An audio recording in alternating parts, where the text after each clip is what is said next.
My horrible best friend revealed my humiliating past in front of my fiancé at a dinner party, so I am cutting her off my life for good. I have a small group of people I consider my best friends that I have known all my life: Beth, Stas, and Gwen. I'm a big girl, 5'3" and 260 pounds. I've always had issues with my weight and had self-esteem issues. I was always told you have such a beautiful face, and if you were smaller, I would date you. I've been in a few relationships where it was obvious that my boyfriends at the time were ashamed to be seen with me. They would never hold my hand in public and never posted pictures of us together on Instagram and Facebook. My luck on dating apps consisted of getting ghosted or just wanting intimacy, and I am embarrassed to say that I allowed myself to be used by some guys. Eventually, I stopped responding to most messages. 3 years ago, I met my fiancé, Kyle, at one of my nephew's soccer games. Kyle was the coach and approached me afterward. He asked me if I was ever going to reply to his message. I was confused, and he said he messaged me a week prior. That's when I remembered his message, and I got embarrassed.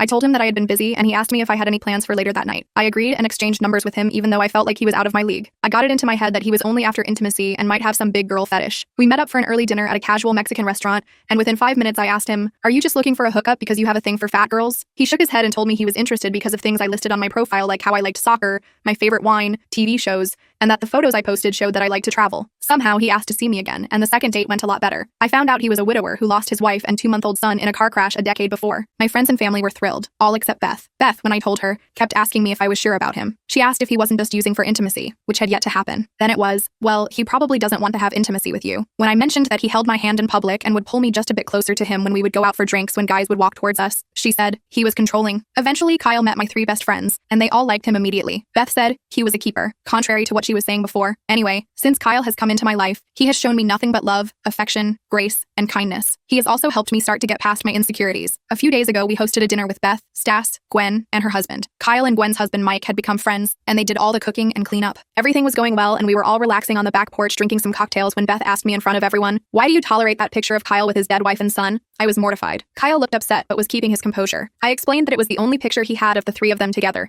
and that I would never ask him to hide it because that was his wife and son, that he loved them, that I know Kyle loves me, and that she was being rude and needed to call an Uber to leave. She had too much to drink and didn't seem like she wanted to leave. Then she embarrassed me when she brought up a humiliation I had endured with an ex during the lowest point in my life that I hadn't told Kyle about. I bet keeping the picture up was his idea, and you went along with it, like when Jeff would make you wear a pig mask and oink while he fugged you. Kyle exploded on her and yelled that she get the F out of our house. Mike and Gwen had to drag a now crying Beth out with Stack following them. When they left, I just started bawling and looked at Kyle and started to repeat that I was sorry, and if he didn't want me anymore, that I understood. All my insecurities that I worked so hard to overcome came flooding back. He just hugged me and kissed the top of my head and told me what I did before doesn't bother him. It was Beth humiliating me that pissed him off. He told me that it's up to me if I remain friends with her, but he doesn't want to be around Beth anymore. He cleaned up the patio and held me as I fell asleep crying. Today I texted Beth that we needed to talk. We met up for brunch and she was very embarrassed about her behavior, but I told her I don't think I can be her friend. She then started to blame Kyle for our friendship ending and that he was fugged in the head for making you look at his dead wife and kid. Don't throw away our friendship over him. I got up and paid for my food and left. Update. I just got a text from Gwen who told me that she and Mike have cut Beth out of their lives.